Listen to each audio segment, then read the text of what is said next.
So I wrote that poem Stuck a few years ago now, after I started dating someone and that relationship started to weigh on me a little bit from the dynamic that was at play. It's quite interesting looking back on that now and understanding how my raw emotions were manifesting in poetry without me consciously understanding what was going on.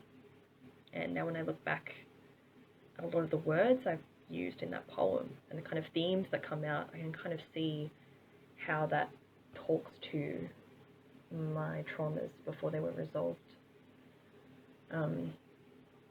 So starting with the first verse, for example, I say, I open my mouth to tell you how I'm feeling, but I can't do it. That doesn't necessarily imply that the other person, the person I was dating at the time, wasn't willing to listen, but speaks to the fact that I struggled to express myself emotionally at that stage. And if I had expressed myself emotionally, I don't know how things might have been different in terms of communication between me and my partner at the time. In the second verse, I talk about, I want to express the fears and concerns that you don't want to hear. Again, making an assumption that my partner didn't care about those fears and concerns. Maybe they didn't, but already kind of coming to that conclusion in my mind about the intentions of my partner. There's definite themes of feeling trapped and feeling stuck. The poem is called Stuck after all. In the third verse I say, I feel trapped in this and alone. And I distinctly remember being in that kind of mindset of feeling stuck in the sense that I wanted to stay, but I wanted to leave. And I've since learnt that that's not an uncommon thing for people with anxious attachment styles to feel.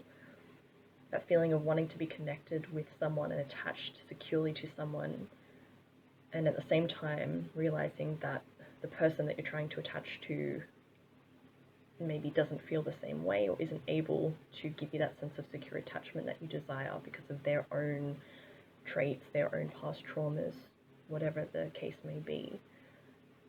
So I do distinctly remember being kind of trapped between those two ideas.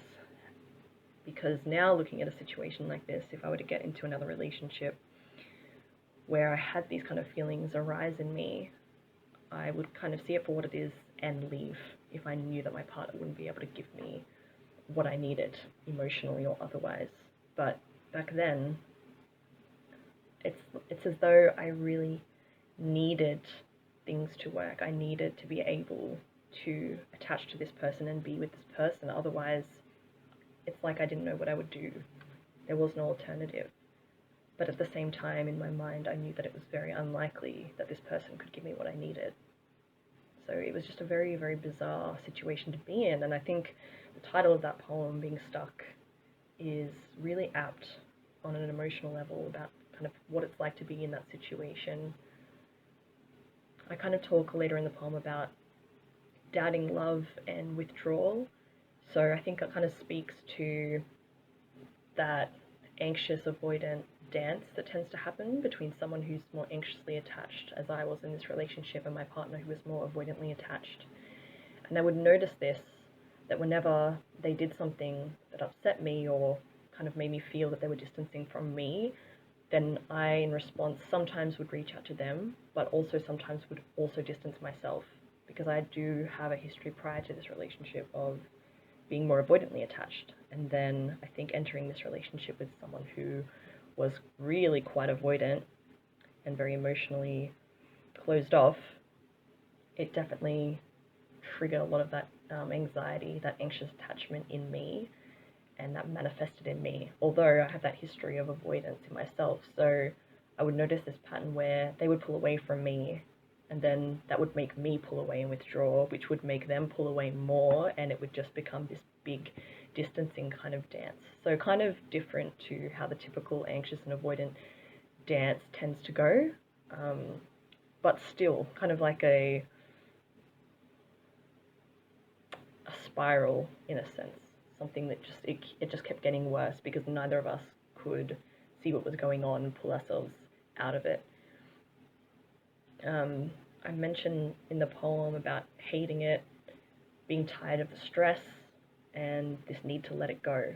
So even in that heightened emotional state, which I remember, most of these poems that I've written were when I was in a highly emotional state, and I didn't think consciously about the words I was choosing or what I was writing. It was kind of just pouring out from the heart, because at that point it was the only way I had of expressing my emotions.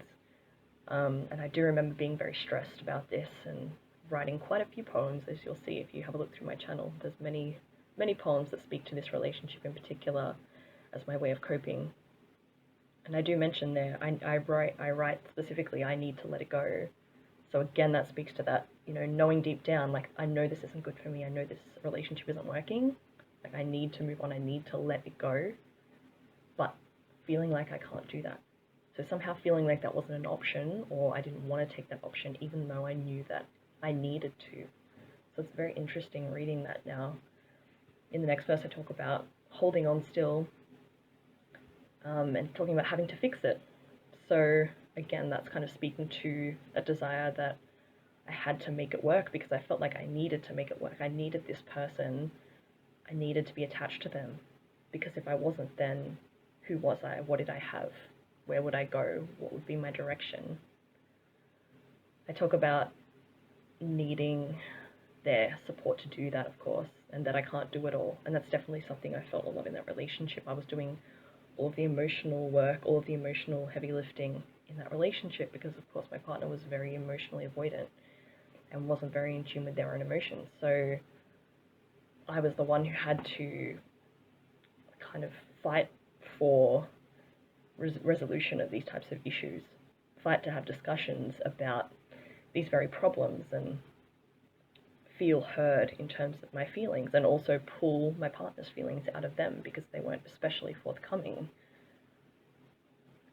And then I express, can you give me your help and support, as if it's a question, as if I'm not convinced that they could. And, later down the line, I guess I eventually came to that realization that that assumption I'd made early on was true, that they weren't capable of giving me that kind of support, because it's not a kind of support that they were capable of giving. That kind of emotional support, validation, having a kind of high emotional intelligence to tackle the issues we were facing. They just didn't have the capacity to do that. I talk later about, you never put me first. How can it be love? It's all about you. It's always about what you want. What about me? So that definitely speaks to a theme I noticed very early on in the relationship and continued throughout the duration, of my partner's self-centeredness, avoidance, selfishness at times, not being able to think about me, what I'm going through, make space for my feelings, and or think about our relationship as a priority. They were thinking more in terms of their own desires, protecting themselves, what was comfortable for them. If having an emotional conversation was triggering for them, then they wanted to avoid that and not do it at all, even if it put our relationship in bad terms. So it makes sense that I kind of saw that. I talk about I took care of them and they don't do the same. Again, I did a lot of especially emotional caretaking for my partner, and they didn't do the same. So that definitely led to a lot of building of resentment in me. And later in the poem, I talk about, maybe I'm to blame for that. And I think later on, I kind of did realize how I was contributing to this dynamic, this very one-sided, over-giving dynamic between myself and my partner, where I would give and give and give to my own detriment, and they would take and take and not return. And initially, I would blame them for that dynamic, blame them exclusively. But I later came to realize, for most people, if you give to someone and you give a bit more and they don't give in return, that you'll likely stop giving to them, because their lack of giving is an indirect message of, hey, like, this can't be balanced, right? But for me, it was just this compulsive giving and giving, and if they didn't give back, I was like, well, I'll have to give more and more and more, and then maybe eventually they'll give something back. But of course, that just doesn't work. It definitely didn't work out in my case. And it prompted me to think about the reasons why I had that propensity to overgive in the first place. Why was I continuing to give to someone who showed so little reciprocity? Um, so later I talk about, again, I use the word alone. Um, I can only hope that one day I won't be. So having that, again, that desire, that hope, that faith that maybe one day things will be different, but also shrouded in a lot of doubt based on what I had seen. This poem was written several months into this relationship. So I think at that point, and around the time that I wrote this poem, was when I started to see things as they were. I kind of snapped out of the fantasy of what I wanted the relationship to be and what I wanted this person to be, and had to kind of confront how I was really feeling about things, like that resentment I mentioned before, that kind of building resentment based on a lack of reciprocity in the relationship. I talk about, you don't feel that yet, maybe it's too soon for you, it might always be. Again, it's kind of, maybe rationalizing why this person isn't giving back to me the way that I'm giving to them. Maybe it's only been a few months, maybe they don't feel that way. But again, express that kind of skepticism and doubt. It might always be too soon for you.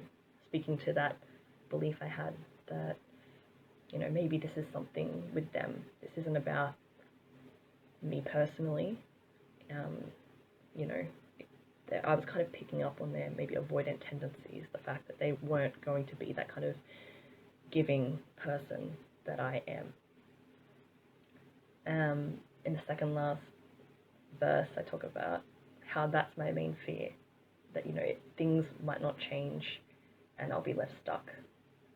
And the irony is, when I was in this very situation, when I wrote this poem at that time, I was already quite stuck. So my fear was speaking to the fact that I'll be in this continual limbo state of being stuck, nothing will change, and the last verse really captures the essence of that concern, and is really the whole summary of the poem. I say, too in love to leave, but in too much pain to stay, I'm fucked either way. That's really telling. And again, if you haven't been through something like this, and even for me now, given the way I am and the way I view relationships and view myself now, it kind of seems a little bit ridiculous to me, right? It's kind of like, if you're in pain, surely you need to move on. And as I mentioned before, I kind of allude to that throughout the poem, that I need to leave. But I'm also kind of plagued by this idea of, I'm too in love. It's interesting to kind of pull that apart. Like, what did I really mean by that? Was I actually really in love with a person that was so emotionally closed off and unwilling to give to me? Or did I just really, really desire that attachment with them, maybe largely based on a fantasy, and I just couldn't let that go, because by giving up on that, or by not having that person in my life, it would be absolutely just dreadful, that the pain would be so much. But then again, staying in that relationship where I was constantly reminded of how little emotional support I was given, and how much rejection I felt, and how much resentment was building, of course, is also incredibly painful. So that last line of "I'm fucked either way" really, really speaks to that being stuck. I just, I can't leave, I can't stay. What do I do? There's no middle ground. Like, I clearly need to make a decision either way, but each one is painful, almost equally painful, or maybe painful in a way that I can't quantify. So it's really heartbreaking reading that, and I know a lot of people relate to these kinds of feelings. But yeah, I don't know. I hope that was useful to you listening. Maybe that made you reflect on some of these kind of similar experiences that you've had. Let me know in the comments what you thought, feedback. Yeah.